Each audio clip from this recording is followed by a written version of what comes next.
What's up, guys? Welcome back to the Indie Sooner and the JP and Trav show. As always, it's your boy JP. I got the homie Trav right next to me. Trav, how you feeling, man? Man, I'm doing great, man. Doing great. It's been a long day, but been a fun day, and looking forward to seeing what's next. How are you doing, man? How was your night? Oh, it was fun. It was fun. If you guys follow me on Twitter, I've been saying the school I athletic director for got the opportunity, the boys basketball team to go and play at the Pacers Fieldhouse tonight, or excuse me, this afternoon. And so that was a really cool opportunity for them. Got a lot of young guys and everything like that. So we got to go watch the Pacers game. I just got back from that actually. So it was a fun time for sure. Enjoyed myself. I love it, man. I love it. I wish I was sometimes at least. I wish I was in a city with an NBA team, Yeah. not to be like old Mackenzie Milton and act like if you don't have an NBA team in your city, it's no good. But Then it's trash. man, what a he was foolish, man. Why you should know No, better by now than to pick a fight with OU Twitter, yeah, especially if you're Mackenzie Milton. If you're a I get like if you're a journalist and you're just trying to get your clicks up and your boss is like, "Hey man, I see all these dudes getting hella engagement by picking on OU fans." yeah, Um like go ahead and do it. Like I get that. That's their job. But it's not Mackenzie Milton's job to throw shade directly at Dylan Gabriel. I mean, right. that was he threw shade. I mean, Frost is in Nebraska, Dylan Gabriel's in Norman, Oklahoma, It's not the and same. he couldn't even beat out Dylan Gabriel. That's the thing. That's what's really annoying about all this is like, dude, who are you? You didn't even stay there, and you went These are off for the to play. like I don't know. I don't get it. But I mean, Perion went in there, whew, Yeah, he and went in. ratioed him, and Perion went in there after it was already at like eight or 900 likes. So it wasn't that like he tweeted it and had like 20 likes and Perion got in there and overtook him. Like no, Perion went in fresh and then popped and ratioed him. I mean, like a chase down block, man. It was incredible. So yeah, Yeah, it's I just don't get, man. All these people just want to and and here's the funny thing. What Mackenzie Milton doesn't know is we hear this shit all the time. yep. Man, who wants to live in Norman? Well, I don't know. Who wants to live in Tuscaloosa or Ann Arbor or Okay, Cincinnati, Ohio okay. or Tell me. Athens, Georgia? Those are the four Okay, teams that were just in the playoff. okay. Who wants to live in South Bend? Who wants to live in Norman? Oh, weird. Other teams that have been to the playoff. Who wants to live in Yeah, Baton Rouge? Oh, another team that's been to the playoff. yeah. You know where Most of teams them don't want to, or depends you on know like where teams don't have success? New York, Miami, LA LA, recently. Yeah, Austin, since we Orlando. yeah. Like, miss me with that stuff, man. It's Miami. if people want to keep saying like, "Oh, Mario's going to succeed so much because it's so easy to recruit to Miami." Really, if it's so easy to recruit to Miami, why the hell have they been so bad for so long? Exactly. If it's so easy to recruit to LA, so easy to recruit to Austin, so easy to recruit to these big cities, how come they've been so awful for so damn long? Yeah, and truth be told, it's just worse now than it's ever been. Like it when Miami and USC were kind of in their heydays, really, Hmm. right? USC mid 2000s, Miami the 90s, late 80s. Like you could have kind of obviously you had coaches that were seniors player coaches, but they also did some unorthodox things to get those players focused, right? Because at Hmm. the end of the day, you had to get them focused a certain way, but then they let them go and do whatever they want outside. You can't Hmm. do that now. Like No, the certain tactics that coaches used to use, like would get you fired yeah, nowadays, right? So like, what are you gonna do? It's all about player empowerment at this point. So like, if a player wants to do something, essentially, let them go do it. Let them go be kids. Let them go be teenagers. How are you gonna handle all that in a Miami, in a LA, with all the distractions, especially with NIL now? well, Like, and we saw Caleb's image on Instagram whenever he committed. I think I counted like 21, 22 things in his image that had nothing to do with football. Yep. I mean, he's got like Kobe and Nipsey, in a thing. He's got Hollywood Boulevard. He's got Low Riders. He's got, you know, Crenshaw. He's got like all kinds of stuff around him. Snoop's on there, like all kinds of stuff. It's like, here's the thing: how do you expect him to go focus on football if all those things are what is what puts in an image for him? If they put that in an image for him, so I mean, you see with Miami, I've heard over and over, oh man, it's going to be so easy to recruit to Miami. Yeah. Okay, okay, get some recruits. What'd you do? What do you do with them?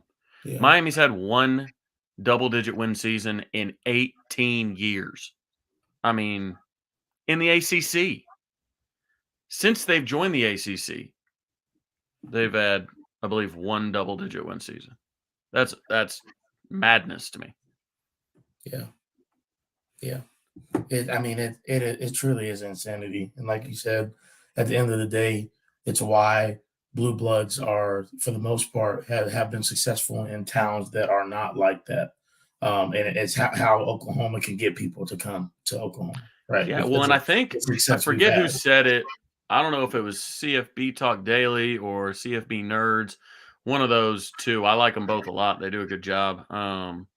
But they had said that only 2 of the last 30 national champions, I believe this is right, 2 of the last 30 national champions were from a city that also has an NFL team. Okay. Sorry, my Siri started up for some reason.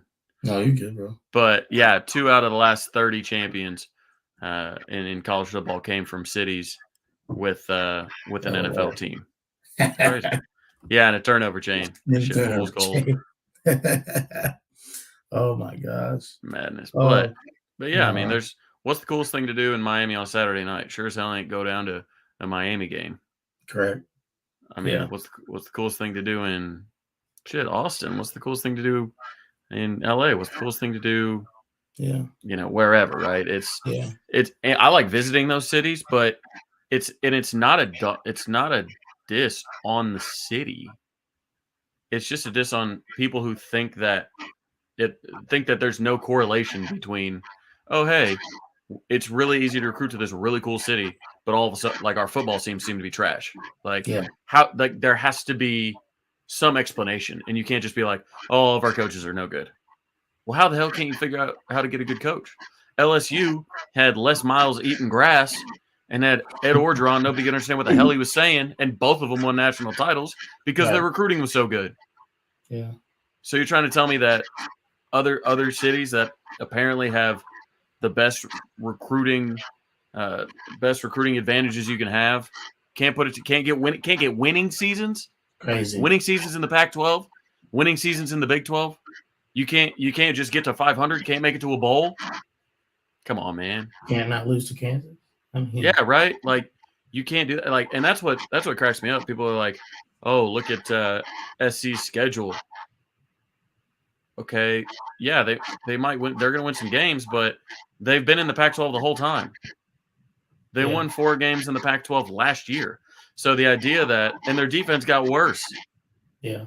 So it's like, okay, you already had a bad defense, and then you lost anybody who was any good on the defense, and you replaced them with Alex Grinch and Latrell McCutcheon, and now you're like, okay, now we're gonna be a contender. Like, dog, come on now. And that, I mean, Drew kind of put it pretty well. People just don't know. They don't know college football. Like, like you said, like, thinking that you're gonna add that, you're gonna be fine, and also people just assuming, like Teddy Lehman. I love how petty he's been over the last couple of days. Awesome. Like, He's people been just awesome. assuming that Oklahoma's just not gonna be okay. They're not paying. They're truly not paying attention. I get it. Like, when you have coaching changes, people are always like, "Oh, here we go. This is going to be different. I promise." And even the Texas Big 12 I was like, Sooners fans, I'm giving you a warning. It's like we operate differently than Texas, first of all. But second of all, like, if you actually if you did your research, we're not just talking at the side of our mouths. If you did your research, you would know there is ample reason to believe this stuff is going to work. Tad Thurnipseed, all the support staff hires that have been made, all the defensive coordinator hires that have been made, defensive staff hires that have been made, the offensive staff that we kept, right? Like so we're not just making this stuff up.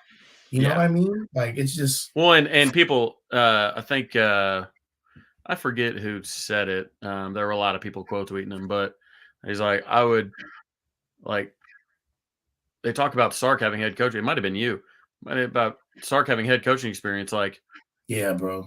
Yeah, why would you say I'd rather have this head coach with head coaching experience, even though his head coaching experience he got fired for cause and yep, has a terrible head coaching record. yep. Like, so you'd rather have a head coach that is proven to be mediocre, that's been fired, than have a guy that's been coaching for 29 years at an elite level and putting championship rings on his fingers. Hey Like, man, he's been 2, 3, like, he's won. what, like, why?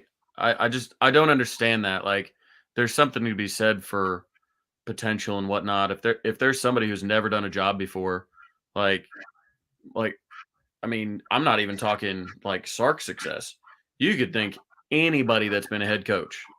You think, like I said, name anybody, right? And as long as they've been a head coach before, even if they failed at that job, they're going to be prioritized over somebody who hasn't done the job yet. That doesn't make any sense. Yeah, yeah. Especially when you got a guy that's coming from Snyder, Stoops, and Dabo Sweeney.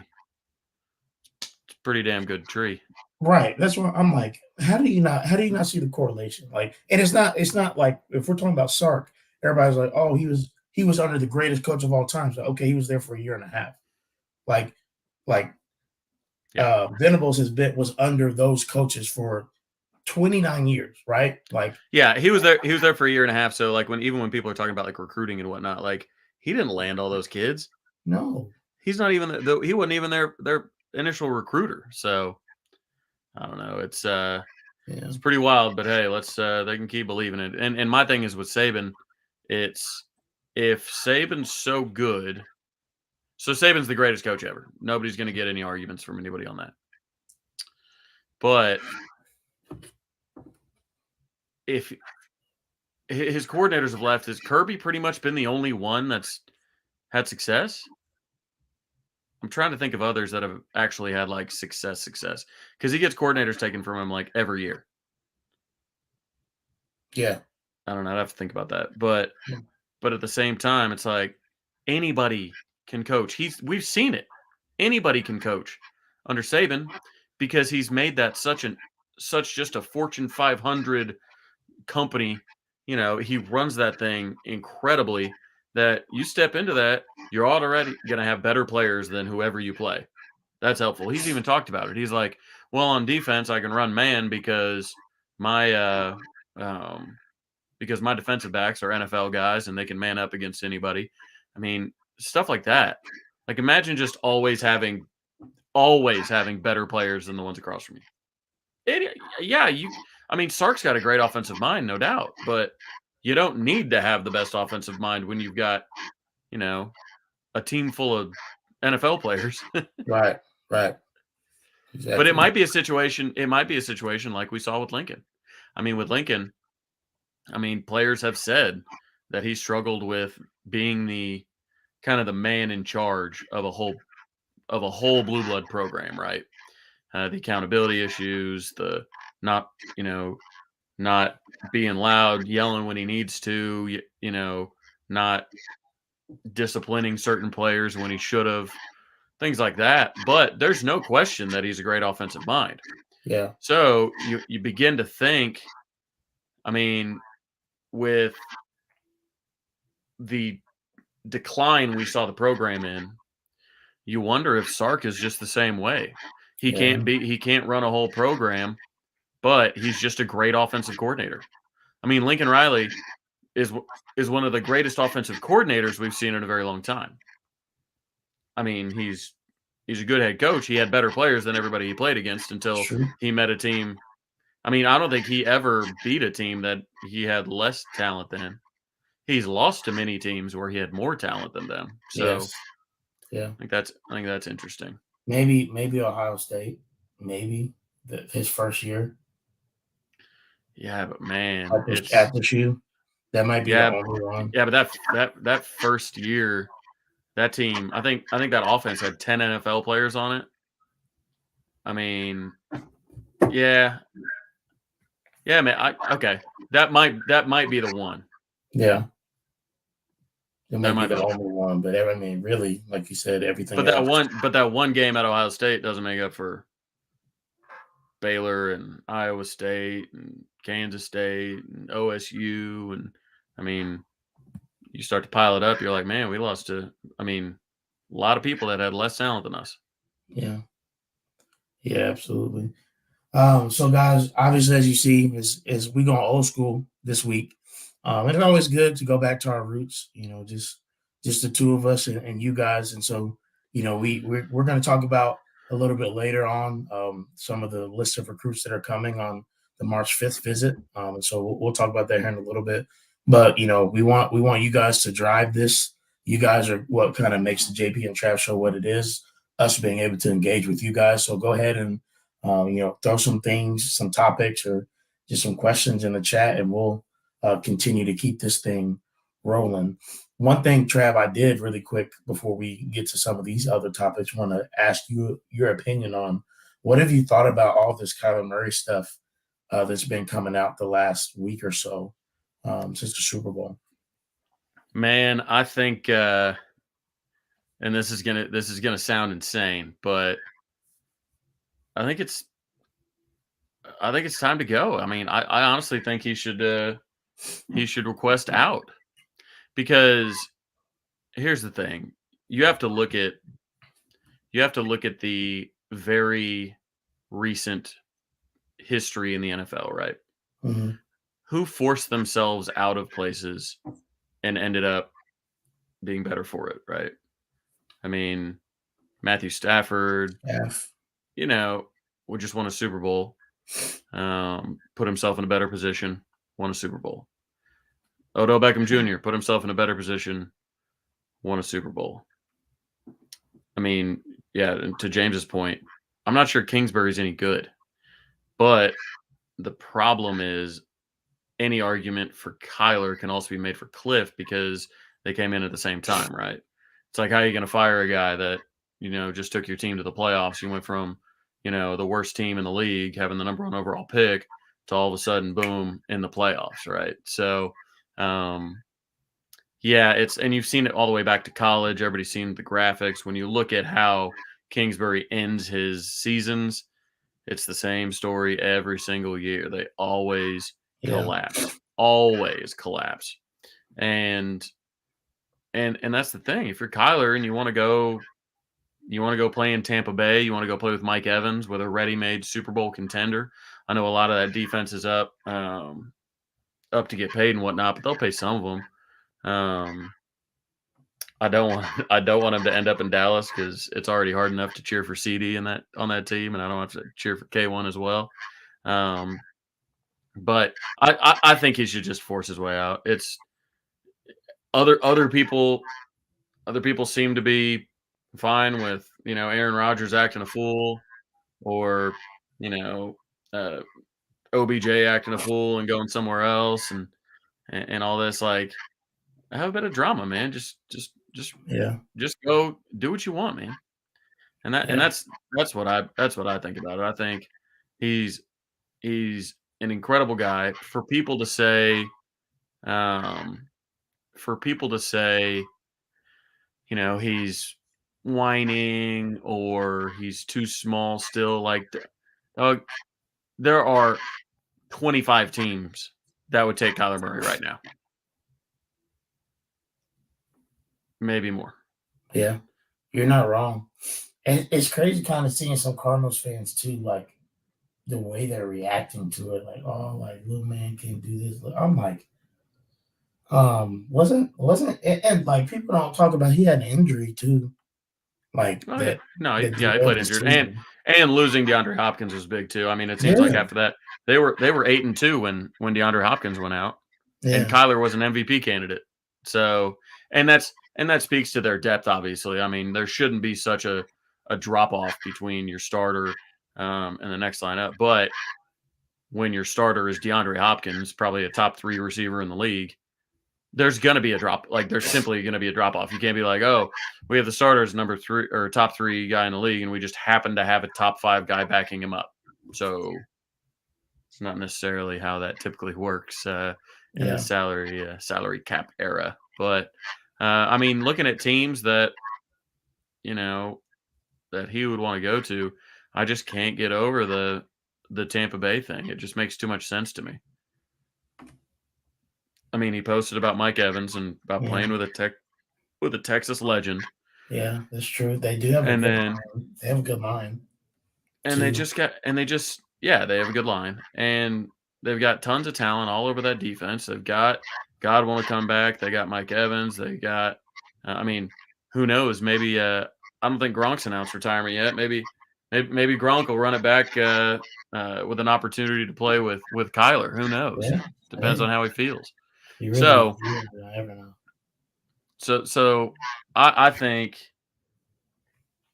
if Arizona is worried about paying him, that's what franchise guys go for, man. Yeah. And Kyler Murray's a franchise guy. He really You're not gonna say, oh well, I think we really need to go find a $14 million guy. Where? Unless you're gonna draft one.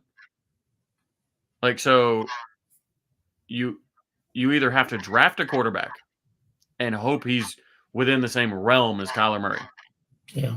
Or you got to pay him 35, 40 million bucks. You're not going to find anybody that's not on a rookie deal or a team friendly deal like Tom Brady had, or, bouncing around like a Nick Foles or something like that. Like, you just, exactly.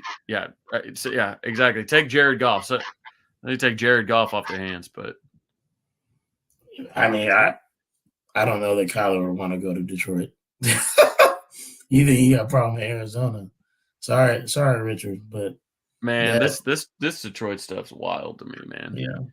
Yeah. I put up that poll yesterday, and it's like Matt Stafford played with 2 Hall of Famers, or at least 1 Hall of Famer for sure, because he's already in the Hall of Fame. And Ndamukong Suh has a much better resume than Matt Stafford. Matt Stafford has just played long enough to accumulate a lot of stats. Yeah. And so I just don't understand. And he's getting pity. He's getting the pity votes. Everybody's saying, well, OU hasn't lost any players because of Schmitty's conditioning yet, just so you know. It's usually the summer workouts where people really get messing with Schmitty. Really get it bad, but yeah, it's one of those things with Stafford. Like, he's never led the league in yards, never led the league in touchdowns. He led the league this year in interceptions. He's led the league 4 times in pick sixes. But he gets a pass because he played in Detroit, and everybody's like, well, they just had garbage in Detroit. It's like, I don't get it, because he played with trash doesn't make him a Hall of Famer.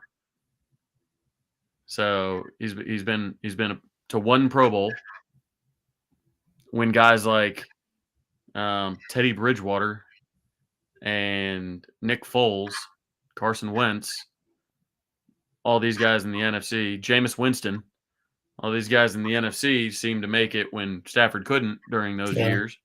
Yeah. So, and then he goes on to a team that Jared Goff just took to the Super Bowl.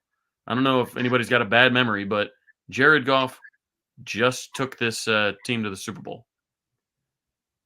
And all they did for Matt Stafford was add Odell Beckham Jr. and add Von Miller. And they said, okay, let's see if you can do what Jared did. Oh, you can do what Jared did. Sweet. So somebody better be fitting Jared Goff for a gold jacket. I think people are getting in the questions early. So we'll have to answer a little bit as we go, but which one?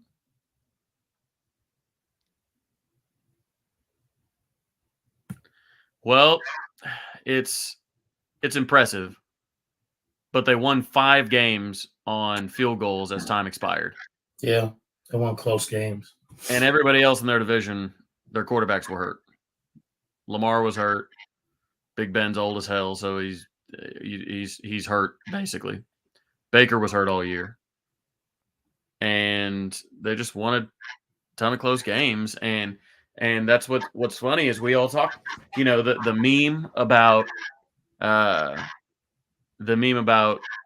if you draft an offensive lineman, if you draft Jamar Chase, he'll be wide open whilst Joey B's getting sacked. But if you draft an offensive lineman, he'll stand upright and he can hit any receiver he wants. Isn't that hilarious? And it took it all the way to the last play of the Super Bowl for it to come to fruition, but that exact meme happened. Jalen Ramsey fell down. Jamar Chase was wide open for the fourth. It was 4th and 1. It would have been the walk-off Super Bowl touchdown. It would have been complete. Joey B's in the Hall of Fame simply for that. Joey B up top to Jamar Chase, and Jamar walks into the end zone as time expires to win the Super Bowl. I mean, but you know what happened? Nope. Sorry, he got sacked because offensive lineman got destroyed by Aaron Donald, which most do, but he got destroyed real bad. So I don't know. I think it's impressive, but I don't really see. I'm not sure I see them as a perennial Super Bowl contender because I don't see that. I think the division's going to be fine. It depends on who Pittsburgh gets at quarterback. I think that's one of the most fascinating stories of the offseason. Are they gonna? Yeah, I mean, I don't know who they're gonna. They're not gonna start Mason Rudolph, and if they are, they're gonna be. They must be tanking because he's terrible. So there are going to be a lot of guys that maybe want the stability of the Steelers, and I mean, the Steelers, if nothing else, are a very stable, good ownership, good coach, all that. So I don't know. It'll be interesting to see who goes to Pittsburgh because that I think will have an effect on Cincinnati's a minimal effect, but still an effect on Cincinnati's odds. So. Who starts at corner? Let me do this. Honestly, my money is on. Woody's obviously the starting one of them, but it's Kanai Walker. Keep an eye on him, man. Key's going to be a safety. I think Bowman's going to be safety. Look at Trey Morrison as another safety from North Carolina. I don't think DJ will start. I honestly watch for DJ to get a shot at offense. Somebody who knows what they're talking about told me the other day that DJ they're considering moving him to offense. So, but Walker, I think. I mean, he was the real deal at Louisville. Like I said, for those of you that don't recall, he was held out of his bowl game to keep his red shirt alive because they were planning on him starting this year. So if he can have a good camp, we'll see. But I don't know. I mean, Joshua Eaton, who knows? He seemed to be a guy that was always in position, but didn't have really the physicality to pull some down. He got mossed. I think one bad time he got mossed, but he was in position often. People that get mossed are often in position. That's the whole point of getting mossed. Is somebody goes up over the top of you and just makes a better play. So Eaton was always in position. So Bingham, you think Mukes is going to start at corner? I thought they were looking at him at safety. That's what I thought too. And I'd be interested to see who he starts over. I mean, I know that they, we always raved about. He'd have to start over Bowman. He'd have to start over Billy because he's not starting over Key. Potential. And I imagine Trey Morrison's going to start. So it'd probably be maybe nickel. I don't know. It's interesting. Yeah. It is interesting. I did Anything want to. anything OU blowing up the chat? I know. I did want to ask this question because it was piggybacking over, and I actually had the thought in my head too.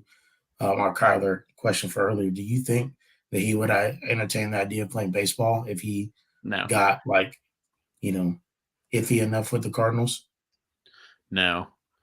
Simply because he's already proven his value in this league. I just Yeah, and there's so much. You're American royalty if you're a starting quarterback in this league, yeah, especially a successful one. So he's already proven. I mean, he was probably the MVP favorite after week 9, maybe certainly week 8. So I don't think you can say I've clearly proven myself as somebody who can play at the position at a high level. I've correct. earned myself my money because there's no way now that he's really earned his payday. Because I truly think he has. I think he's proven that he is a franchise quarterback and he can play at a high level. Um, and I think he's wants his payday. And with the way the NFL contracts are going, the more and more money's getting guaranteed because in the past, that's what baseball held on to, right? They're like, all of our money's guaranteed, so you have to come play baseball. You don't want to get injured in that scary sport that's football and not have money guaranteed.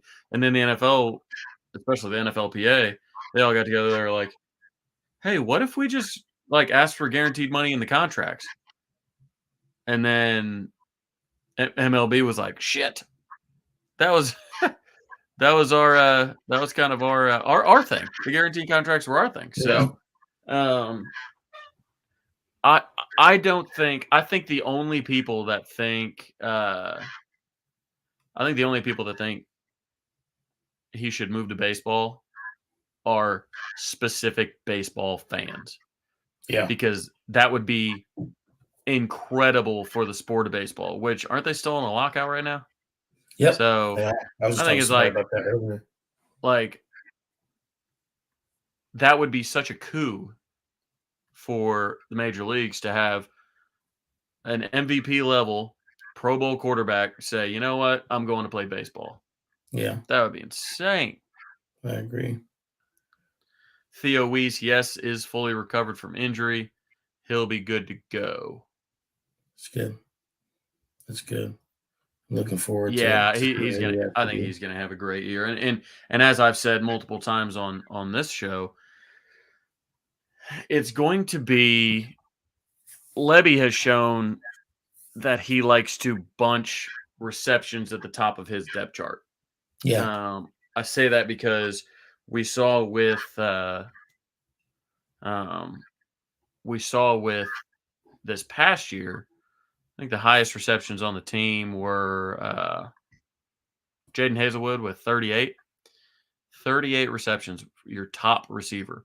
And then it averaged down 34, 33, blah, blah, blah stuff.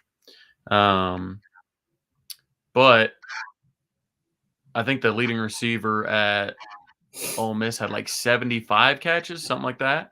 So Okay. you double the receptions of the top receiver at OU, and it's bunched up more. And I think what frustrated a lot of people with not only the defense but the offense as well was the constant rotations, constant rotation on big plays too. I mean, you're seeing so many people in there, and I get the whole fresh legs thing, but these guys are D1 Marvin Mims' legs ain't getting that tired. Like, and it's very much kind of like we talked with Sam. It's very much like a boxer, right? You're Yeah. setting a guy up. You're setting a guy up. You notice that he's doing something with his feet. You notice that he's ducking a certain way. Well, Mhm. corners and receivers do that all the time. Receivers are waiting. They're setting up. They're curling. And then all of a sudden they hit you with a double move and they're gone. But you can't do that if you're constantly rotating and rotating and rotating. So Yeah. I do think it'll be interesting to see who the top of that depth chart is. Marvin Mims is obviously your number one. And then Theo, and then we're looking at okay, who's that third guy? Does Jalil Farouk, I was you about to say know, that. does he show us what he showed us in the bowl game? Because Right. if he shows us what he showed us in the bowl game, then he's a starter. I He's a mean, starter the immediately. dude's incredible. So, Yeah. how often are you looking at like Caden Helms and Braden Willis and kind of jumbo package? Caden Helms, especially looking at how big he is, he's more of a jumbo wide receiver, anyways. Yeah. Um, Obviously, Drake Stoops is going to get a lot of balls. Mhm. So, it'll be interesting because there's got to be that dividing line, right? Because we can sit here and be like, "Oh, what about Brian Darby? What about Trey West? What about Yeah. Cody Jackson? Yeah. What about all these guys?" Jaden Gibson. And it's like, where do you you have to cut that line at some point. You have Yeah. to say, "Hey, we're going with these three guys a little more heavy than some others." So be fun to Yeah. watch, but it's going to be competitive. Defensive backs are going to be incredibly competitive. I think linebackers will be incredibly competitive. It'll be interesting to see what Ugwebu does. Does he get big enough with Schmitty to where he moves down to that rush edge position? Yeah. Um, you know, I personally think Kelvin Gilliam can get big enough to get inside. I mean, that dude's He's just gonna get he'll see somewhere. some playing time. He'll see some playing time this year, and Jordan Kelly will too. He's getting big too. So Good boy. Speaking of defensive line, I think it's a good segue into that from Trav House. Does Clayton Smith take the booming. next step? I expect Downs to be an impact player. We've talked about Ethan Downs ad nauseum on this channel, just what we see from him. But I think Clayton Smith, not that he's been forgotten, but I think maybe it was we wondered how he would fit Bengals offense because Brent Venables didn't necessarily have that rush in position that Grinch did. But where you think that you would see Clayton Smith fit? And obviously, we know Brent Venables. We don't have to worry about him Yeah, finding a way. I He's think got it's Isaiah defensive Simmons away. end. He'll But still be great at defensive end. okay. He was a 5-star for a reason. He's a freak. Oh So yeah. he has a lot of that kind of power forward body that you want to see on that edge. I think he's going to be playing a lot this year. So, sorry, this one caught my eye. No, Rambo was a straight line runner that, I mean, caught some beautiful balls, of course, but he caught that one from Kyler that amazed everybody. But Farouk kind of showed it all, whereas I don't think Rambo showed it all specific to that game. And then Rambo got the drops out of nowhere and would drop everything. Jaleel's got kind of the total package. He blocks like his grandma's running the ball or his mother, and that's something that's going to have to be picked up because Jaden Hazelwood was such a good blocker. He'll be fun to watch at Arkansas this year. So those wide receivers blocking, that's something I like to watch so much. But yeah, I think Clayton Smith's going to have a big year. There's a reason that he was a 5-star. Stars matter. They're not the only thing that matters, but they do matter. Yeah, I agree. Let's see. Did you watch the Oklahoma breakdown and Perion on there? I didn't. I've had, for those of you that know what I do for a living, I had multiple meetings today regarding operational control, the restaurants, because I'm going to be pivoting to audience rent full time. So I will still own, as most of you have seen on Twitter, I will still own the restaurants. Today was just kind of signing paperwork and doing that kind of stuff. So my mind has been, while I argue on Twitter, my mind hasn't been in the watching podcast or listening to podcast space, unfortunately. So Yeah, I guess it seems like he was saying just talks about looks like the culture since how it changed since Brent Venables has come in, and really how they were irritated at how Grinch used the defensive yeah, line I caught a little snippet about like and how Benito was used. why are we coming off the field? Why aren't we rushing? Yeah, Like he talked about him and Isaiah Thomas. I got somebody that put a little teaser clip up, and it was like me and IT were in the Senior Bowl, and like we tried to stunt, and the Jets defensive coach, when they got over there, asked what the hell was that, and he was like, and it didn't work. And he said stunts are for people that aren't good enough to just beat their guy, and you guys are both good enough to beat your guy. Yeah. And Perrion said the next play he went in and ran right through the face of the offensive lineman. So, I mean, Perrion's going to be like that on every podcast. He's going to give you the whole truth. He's not going to hold back. That's just who he is. I mean, you saw him flame Mackenzie Milton. Like he is who he is, and we love him for it. Like he's gonna speak his mind. And Isaiah Thomas is the same way. I mean, nothing like that USC tweet about this is the mecca of college football, and then Isaiah Thomas under it told us that last week. I mean, with that, he's a gem. I really, really hope he has a big NFL career, because that's a guy that is going to ride or die for OU for the rest of his life. So getting a guy like that, even more publicity, always good for us. And not to mention, if we have a defensive lineman doing well in the league, that bodes well for us as well. Yeah. Connect. I'm going to touch on this real quick. Yes, I did have a flood. For those of you, just go check my Twitter. But Connect is a strict linebacker, or is just Simmons type role. I see Connect as a linebacker. Not to say that he couldn't do other things, but I only say that because I see Jaden Rowe as that Justin Simmons type role, because he's a safety right now, corner safety. He's a defensive back. He's got coverage skills. He spent his whole high school career backpedaling in coverage, getting his hands on receivers, all that. And then he's going to bulk up. I mean, looks already like a Greek god. He's going to bulk up, but still keeps like 10-3 speed. And he can be the Simmons type because he has coverage experience. I'm not saying that Jaren Connect cannot cover or can't learn to cover. Right. I'm just saying, if you're going to put somebody back there, I mean, in a roaming safety type, and you have to rely on them to be in coverage sometimes, whether it's covering running backs out of the backfield, whether it's dropping down on a tight end or anything like that. Yeah, yes, he meant Isaiah Simmons.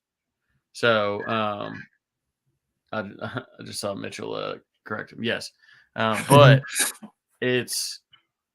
I think Jaden Rowe is much better suited for that role, simply because he's got so much coverage experience, and you need to, especially like people talk about putting Jaren at safety, and I think it's because they see speed and they're like, oh man, if you get that guy coming downhill from safety and laying the wood, like, yeah, but safeties have to be able to cover too. So that's where it lies. Everybody wants to think safety, but I mean, he's going to be, I think he was 228 the other day. So he's going to be 6'2", 228. Jeez. I mean, he's going to be up at 235 probably post Schmitty. I mean, that's a linebacker in my mind. So yeah. Do another one that you saw? There was. Let me see. This is more of a question for you. Are you coming down to any games? I want to. It'll just depend on what life looks like. Obviously, I'm having the baby next month or so, and so maybe she's old enough to come. I don't know, but I want to get down for one. That's the goal. Don't know when. I would assume it'd be around a Thanksgiving type of time. So I didn't be down with family. Game be down with family. But yeah, how about you? Are you gonna try to go to a decent amount, if not everyone? I'll be at all the home games. I will be at Nebraska. I'll be at Texas. I'm going to a couple of LSU games this year, so I won't be. And I'm going to go to a Stanford game. Unless I just go to the Stanford. No, I can't go to the spring game. So I'll go to a Stanford game. I'll go to at least 2 LSU games. But one of them's on our bye week, and the other one we're at West Virginia, and I'm not going at West. I'm not going to Morgantown. Like so, I'd like to go to an away game, but with Nebraska, I think that's plenty. So that'll be fun. But yeah, I'll be there for the home games. Ain't no doubt about that. Who's this? Man, I don't know. I don't know. We have to talk to Grayson about that one. I think some people think we tied. Some people thought I got killed. To be honest with you, I thought I had round one, and I thought Grayson had round two. Now there are some people who just they want the clout, so they want to get on Grayson's good side, and they want to say that I got destroyed both rounds. That's just not true. Hey, you know what? I felt like I held my own. You gotta yo Monty, what's up? You gotta. It's one of those things. They're gonna side with the player no matter what. Oh yeah. And I got drugged for that by some fans because, I got called out. I won't say who, but a young man that will be playing for Oklahoma replied to my Stars Matter and said, "No, they don't," and everybody started coming at me like I was, some asshole. I'm like, I'm sorry. Like people talk about like Cooper Kupp won the MVP. Yeah, that's fine. He had 0 stars coming out of high school. Fill a team with all 0 stars, walk into Tuscaloosa, and Nick Saban's going to beat you by 100. That's why I say stars matter. So he quote tweeted it, and man, people came after me like I said that this kid was shit or something like that. I'm like, yeah, no. I said, and I even replied to him. I was like, look, I said, as we've seen, there are plenty of exceptions to the rule. No reason to believe that you're not going to be one of those. Like, it's like, and he even liked it. And it was like, it's like people are going to take up the player no matter what. Yeah, and they should. They're OU fans. They're not JP fans. They're not Travis fans. They're OU fans. That's how we all connected. So that's how it works. They should be taking up for the players. More power to them. Yeah, Monty in the house. Ooh, go ahead. Striker-ish. I don't see that necessarily happening. Simply because, look, he's Brent Venables' dude. Like Brent Venables played linebacker. Brent Venables coaches linebackers. That's the reason he wanted to play for Brent Venables. So you play linebacker. Now and I don't think we're going to see a big striker-ish type. I think you're going to see more size on the outside. And that's one of the things that's going to hold Benito back in this draft, unfortunately, because he has the second highest pass rush win rate of the PFF era. All players. First highest is Joey Bosa, I believe. Joey or Nick Bosa, one of the two. So Nick Benito, again, had that insane win rate, but his size just isn't what NFL teams typically like. So I don't think you'll see, and obviously Striker, not a highly draftable product, or prospect, I should say. I was going to say project, meant to say prospect, and then went with a whole different word altogether. So, so I don't know. I don't think we'll see many striker-ish type positions in this defense necessarily. And I'm about to mute Drew for this stuff. Did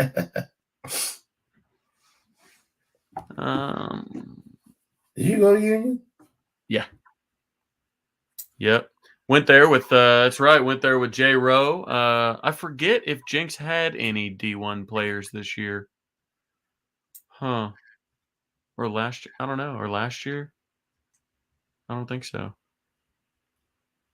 I don't know. Drew will have to tell me. He'll have to tell me who's been coming out of Jinx lately. That's been a D1 guy. It hasn't been a little bit. If I might just not have been paying attention. But let's see. What do I like to do in my free time? I don't have much, but I usually drink bourbon and golf. If it's cold out, then I pop my VR on and I golf like that. And then I continue to drink bourbon. I like to cook a lot. Like, I know it sounds crazy because I'm a restaurant guy and like that's kind of like taking my work home with me, but I enjoy cooking a lot more when I'm cooking for my friends or for myself even, and getting creative and all that kind of stuff. So Yeah. I need to get better at putting questions on the screen, because so many times I'm reading them Yeah. And they're and just just answering them, and people are like, "The hell is this guy like, talking what are you about?" talking about? Yeah. Yes, I have.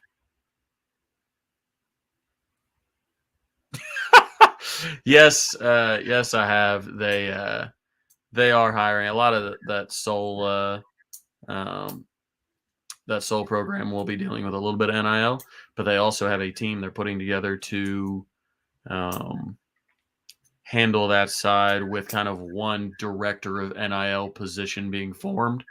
I believe they've already um, identified who that person is going to be, but they haven't announced it yet. I think here's the thing about NIL: a lot of people are still figuring it out, and everybody is pretty much under the assumption that federal mandates are going to come down to kind of reel it in a little bit, so you don't have Mhm. these pay for play programs.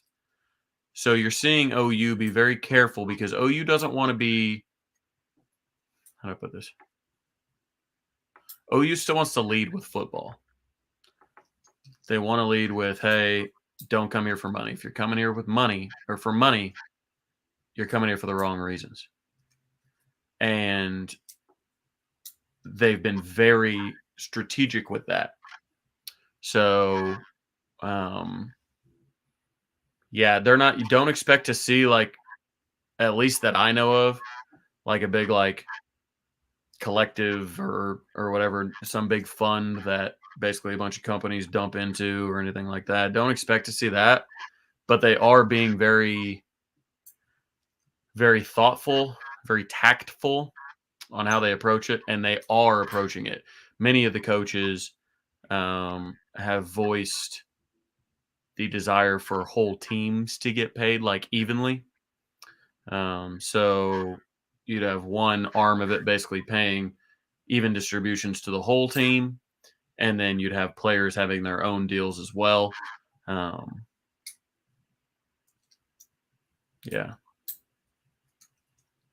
Next week, a week from today is my birthday, so I'm not sure if I'm in town, we'll definitely do the pod. If I'm out of town, who knows? I might do the pod anyways. Who knows what we're doing? But I'm definitely, if not next week, then the week after, I'll tell you guys everything about what my new company's doing, how it relates to OU, how you can get involved with it to help OU players, or players across the country, players from your hometown that went to a different school, but you still want to support them, anything like that.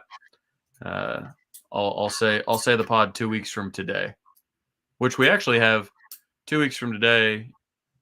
We'll have a former OU player on as well. So sorry to mess with JP's hints, but he'll be able to come up with a hint. But it'll be former OU player. But on that one, I'll tell you all about what we're doing with my company and how it relates to specifically to OU's NIL, and then I'll be able to go into more detail about OU's other NIL stuff. Yeah. It's just hard to say it without saying what I do. Walk-ons I'm excited about. Ooh-wee. What walk-ons am I not excited about? I'm telling you. Who was, oh, and this is gonna bug me.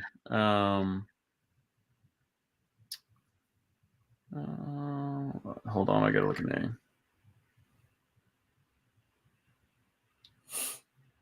Yeah, it was Gavin Freeman. I'm really excited about it.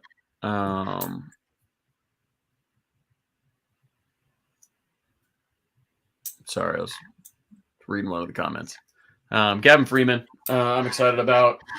It seems like, and the reason I'm excited about Gavin Freeman is he's walking on despite having scholarship offers to Big 12 programs.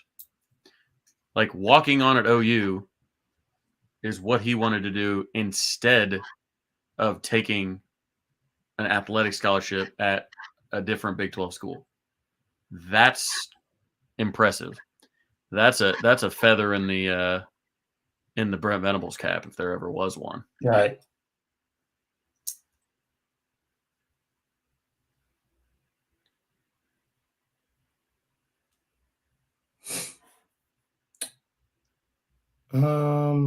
I do want to talk about softball.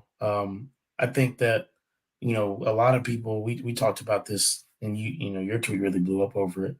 The fact that Yeah, out of you had nowhere. number one. Oh, I know. Number one I was like, OU. Jesus, I need to tweet about softball more. Screw this Yeah, football stuff. number three UCLA, and it wasn't on ESPN. It was on Flow Softball, which if you want to go get a subscription over there, you could watch it. But Yeah, for $30 a month. Here's right, my thing. People started in about it like, oh, don't get mad at ESPN. Flow has the rights. I'm not saying that ESPN could have just flipped on pressed a button and been like, oh, hey, now it's on ESPN. But buy the rights to it. ESPN's got more money than Flow. Just go buy the rights. If you've been the greatest ally to the sport, as was it Huok? I forget who said it. But they're like, don't go after ESPN because they've been the greatest allies to the sport. I totally get that. You can be a great ally to the sport and also drop the ball. Yeah. ESPN, if you want to commit and you've got all these former softball players working for you and doing all this, analyst work and OU players being some of them, all that. Just if there's a tournament with UCLA and OU in it, who do you think they're not going to play? Buy the rights. And then when it's like, well, it doesn't do any good to do that. My tweet alone got like 300,000 impressions. Like, you have to speak out. Like, you have to make your voice heard when it comes to, hey, we want to see this. And I guarantee so many people added ESPN that there's no way somebody at ESPN didn't think, oh man, maybe we should buy this tournament next year. Because if nobody said anything, then they're not buying the tournament. They're like, oh, I guess nobody watched it. Yeah. Yeah. No, I mean, I fully expect them to. I don't want to say brother. I don't know wood to knock on, but all right. Sorry, I got to tear this one down real quick. No, Stars don't matter. No, the idea of 5-star players are divas and 3-star guys and unranked guys are all hardworking, nose to the grindstone guys that are all like Rudy. Like it's just not the case. Coaching tells it all, of course, but tell me a coach that can coach a team full of 3 stars to a national championship. Not a one. Not a one. Not Nick Saban. Not Bear Bryant. Not Barry Switzer. Not in today's age. You cannot coach a team of 3 stars to a national title. That's why stars matter. And people will say, well, it's Texas. Texas has a bunch of 5 stars. You can ruin. Think of it like this. Say you have a bunch of fresh ingredients, top end, Wagyu, fresh herbs out of the garden, high end, high grade sushi and all that stuff. If you get those ingredients, but you get a bad chef, he could screw it all up. That's what you have in Texas. You have great ingredients, high-rated players, and they screw it up. Then you have Alabama, Georgia, Ohio State, who have great ingredients, but great coaching, great chef, right? So an amazing meal. But then if you have spoiled ingredients, and not to say that all 3 stars are spoiled ingredients, you got to throw them away. But if you have sirloin or even like a choice strip versus, A5 Wagyu, like no chef can make that taste better than the same, a good chef cooking with better ingredients. Yeah. It just is what it is. It's a baseline. That's why no team outside the top 16 blue chip ratio has ever won a national title in the last decade or so. So, but the whole idea that 5 stars are lazy divas and everybody else is just hardworking, the everyman is not found in anything. 5 stars make up 0.01% of every high school class. There's 30 of them. Yeah. If you think that they got there by being divas or being lazy or anything like that, if anybody in the chat is 0.01% in their industry, I guarantee you they didn't get there by being lazy or being a diva or anything like that. It is hard work. Hard work. Hey, let's talk about that list for the 5th real quick. We're about at an hour here, so we don't go too much longer. Yeah, I don't have the list on me, but I will say you're seeing a ton of people there for the 5th, and you're seeing, for those of you that know, Parker and Brandon talked about it. Venables is specifically making the OU offer more valuable, I should say, and OU visits more valuable. We remember when we were talking about the coaching searches and what he would do in the portal, what he would do, whatever. Clemson didn't give out a lot of offers. Getting a Clemson offer was a big deal. Yeah. I don't think Lebius Overton ever actually even had a Clemson offer because he needed to camp there. They have rules. Well, Brent wants to basically put the screws to these guys. They're going to have one major summer recruiting event and one major fall recruiting event. Last year, we would have 3 or 4 official visitors every game. They would spread it out. They do their pictures. They do their meals, everything like that. Well, that allowed those players to take visits to all of our recruiting competition and say, come to us whenever, right? Well, they're going to have to really make plans to make their OU official visit. And they can only take official visits during their senior year or after their junior year, technically. So you're going to have 2 opportunities for an official visit to Oklahoma, in the summer or in the fall. You got to make one of those 2. So I think that you're going to see some, like March 5th is a massive one. I wouldn't be shocked to see a couple people commit at the March 5th one, to be honest. A lot of talented 2023 guys there. A lot of guys that maybe want to get their stuff over before spring ball starts, get their recruiting over before spring ball starts. I would say there's a lot of the Kansas City guys coming down. Genevieve Bradley, I think, is coming down. Okay. Mosey, he's a 2025 guy actually, but I bet he gets an offer. He's from Kansas City area. His dad actually played at OU, and he played on the national title team. But he's already picked up, I think, a couple offers. But I wouldn't be surprised if you see an offer come out for a 2025 wide receiver. Isaiah Mosey, I think is his name. But yeah, you're starting to see a lot of those guys come down together. When it comes to the Kansas City area, that's for sure. Yeah. Dang, I'm on 4% battery. This is terrible. Any chance OU basketball gets invited to dance? Man, if they'd have beat Kansas, they would have. Sorry. I'm bad at that. If they'd have beat Kansas, they would have. Uh-oh. JP, what are you doing on Twitter? Are you entertaining those trolls again? No. I am defending my good name. That's what I'm doing. Hopefully it's not that Eddie loser. Nah, bro. Yeah, it don't make sense to me. People are weird. Like, Well, and what I've said, you have to remember sometimes people, you know, people use Twitter for different stuff. I've used Twitter to, you know, influence my businesses, my career and whatnot. Some people just literally use it to troll, troll, troll. That's just what it is. yeah, That's just what they do. So yeah, it's you know, it's hard because we occupy the same lane.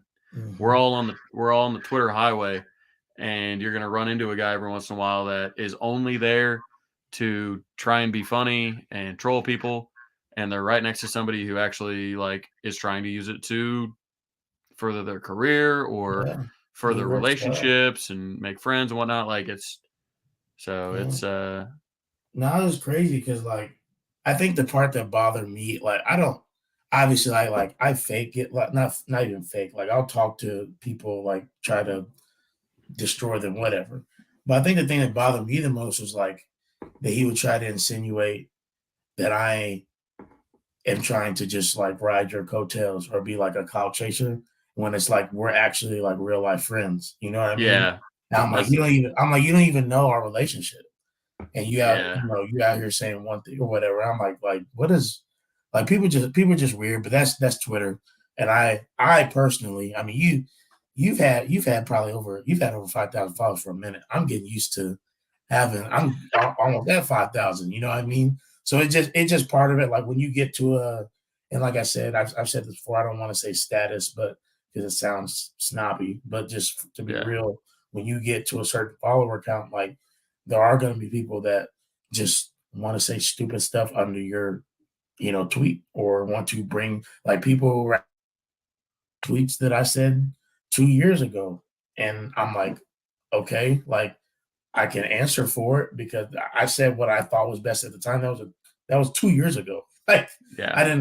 I have the same information. So you're like, oh, well, what do you think about that, bro? That was literally 2 years ago. Like there's a lot that happens in 2 years, But anyways, I'm just getting used to it. No, I feel you. I feel you. That's why my block button been heavy lately, and I'm like, okay, I'm gonna. It's like when people are like, it's like driving. I think I've used this analogy before. It's like driving with your window down and it starts raining, Yeah, and this rain is really annoying you. You getting hit in the face with it, and it's just unnecessary.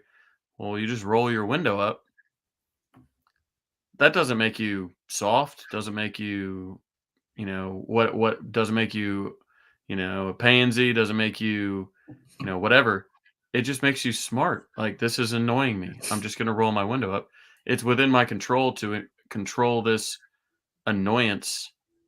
So I'm just gonna do that, and then I can ride with my window up and wait till it's sunny again, roll it back down, throw my arm out, get a little trucker tan. Love it. yeah, But I will say I'm on 2% battery. I don't want it to die yes. mid-show. We'll we'll end it out here soon. And I did want to say I actually did go on the Anything OU podcast last night with Drew and Christian. They do a great job. They've had a good couple guests on there, and I know they respect our show a lot, and so that could be out I think next week. So y'all go and look at that too, Right. and everything. And like Trav said, we'll have a special guest on here in a couple weeks as well that we're gonna plug in, and I'll give y'all a little hint here in the next week or so. That'll be pretty fun. But we'll go ahead and end the Trav. You had anything you want to say to the crew before we head out? Man, as always, thank you guys for tuning in. You guys make this a lot of fun. It's really turned into something that um we never could have imagined. I mean, we just kind of started this and we'd have 25 people in here chatting, so now we're hundreds of people every time. It's been great. We appreciate you guys sharing it. That's always helpful. But again, thanks for tuning in. Love you all. And JP, what you got? Yeah, guys, same as always. Appreciate you guys. Make sure that you continue to follow Trav on Twitter, follow me on Twitter. Our ads are right there.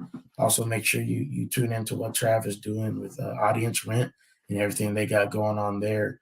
And love that you guys come back to us. There are so many other great podcasts out there too. Continue to support them as well as you guys continue to support us. And we'll keep trudging along as we head into the summer. So love y'all, appreciate y'all. We'll talk soon. Boomer. Yep. Boomer.